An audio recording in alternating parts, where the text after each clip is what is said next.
তামিম ইকবাল খান এতদিন যেখানেই গেছেন যাই করেছেন তার সবটুকুই ক্রিকেটার পরিচয়। তামিম ইকবাল নামটা এত পরিচিত, সমর্থকদের এত পছন্দ, সেটা এই ক্রিকেটের কারণেই। তবে এবার একটু ভিন্ন পরিচয় কমেন্ট্রি বক্সে বাংলাদেশ ভারত সিরিজের কমেন্টেটর হিসেবে।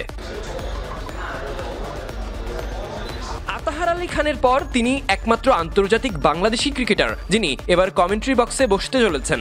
যদিও এর আগে 10 মিনিট কমেন্ট্রি সেশনও চালিয়েছেন এবার বুম হাতে চুক্তিবদ্ধভাবে। তবে এত বড় দায়িত্ব পালনের আগে কেমন লাগছে সে বিষয়ে ফোন আলাপে বিডি নিউজ 24-কে তিনি জানান, অবশ্যই কিছুটা নার্ভাস লাগছে। খেলার সময় ম্যাচের আগে নার্ভাস থাকতাম যে খেলা কেমন হবে, রান করতে পারবো কি পারবো না, কোন বোলারকে কিভাবে সামলাবো, দল ভালো করতে পারবে কিনা। এখন হলো কথা কিভাবে বলবো, মাঠের মুহূর্তগুলোকে ঠিকঠাক তুলে ধরতে পারবো কিনা, বড় কোনো ভুল করে বসি কিনা। এই সিরিজের জন্য চুক্তিবদ্ধ হওয়ার আগেই তাই অনলাইনে কোর্স করার সিদ্ধান্ত নেই। চেন্নাই এসেও একটা ক্লাস করেছি রাতে।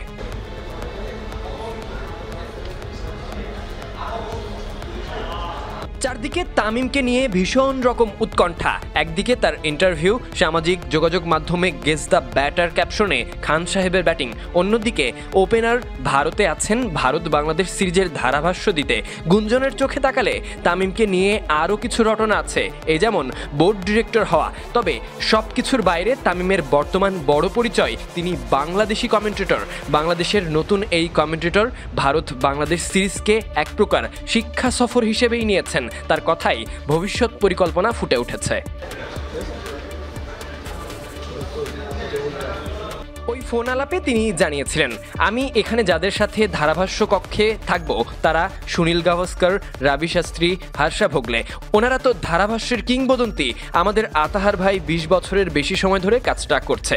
দীনেশ কার্তিক, মুরালিরাও এখন যথেষ্ট ভালো। তাদের কাছ থেকে অনেক কিছু শিখতে পারবো। যদি ভবিষ্যতে নিয়মিত ধারাভাষ্য দিই তাহলে এসব আমার কাজে লাগবে।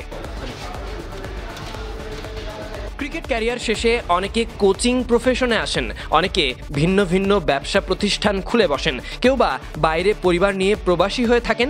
এর বাইরে তেমন কিছু বা তেমন কোনো তথ্যই ক্রিকেটারদের সাবেক হওয়ার পর পাওয়া যায় না। তবে ক্রিকেটার তামিম ক্রিকেট ছাড়ার পর কোন প্রফেশনে থাকতে পারেন তা যেন আগে থেকেই বোঝা গেল। আর তামিমের এই কার্যকলাপ বিশেষ এক বার্তাও বয়ে আনলো ভারত সিরিজে, যার প্রথম পদার্পণ। Sadiq Ahmed, Sunny, BD cric time. Dubai টাকা ধরেন 3000 টাকা, 1000 3500 টাকা ভাই, 3500